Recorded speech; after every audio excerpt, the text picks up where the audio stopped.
Now look at the last part as we bring this home. It says, and this is only one verse we looked at, and dwell forevermore. Okay, first part is depart from evil. Second part is do good, goes together. Third part is dwell forever. Now notice, the Hebrews departed Egypt. Then they went to, that's depart. Then they went to Sinai. That's the do good. Here's what to do. And then the last part is the promised land. That's the dwelling. Or, and interesting because the Hebrew reads, I'm going to give you a Hebrew phrase right now. So it's a little, we're moving up. Cahn Olam. Try it.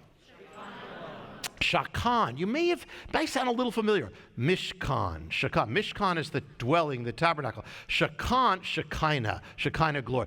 Cahn means to dwell or literally set up your tent. Olam means forever, leolam, forever, eternity. If you want to be really free from the old, you got to get into dwelling in the eternal. The greatest antidote to worldliness is heavenliness. To dwell in the heavenlies. Now, some of you are saying, I don't know about that, but that's the thing God wants you to know about. God wants you to learn about what this means. That you can actually dwell in the heavenly places in your house, in your bedroom, in your home. That is the greatest thing. In heaven is the Spirit. To dwell in the Spirit, it says, if you walk in the Spirit, you're not going to fulfill the lust of the flesh. A Spirit-filled life is rejoicing in the presence of God. The joy of the Spirit. The believers who are most into the joy of the Spirit, the joy of God, are least likely to get tempted in the world.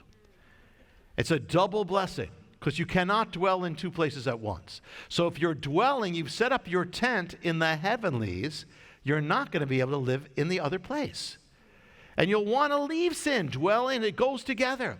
As it's written, do not be drunk with wine. Some of you had drinking problems or addictive problems. Do not be drunk with wine. It doesn't stop there. But be filled with the Spirit. Now, wine can stand for any earthly pleasure. And it says in the Song of Solomon, your love is better than wine and is better than life, but it's better than wine. Live by the Spirit, and you will not do it. So it starts out saying, get away, depart from evil, leave, power of leaving.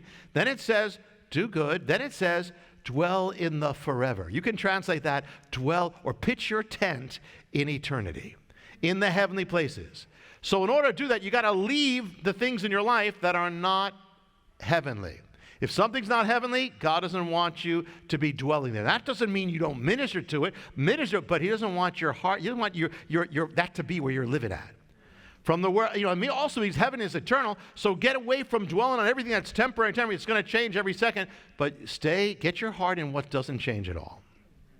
Your life is to be that. Every day you're to be departing from what is not heavenly.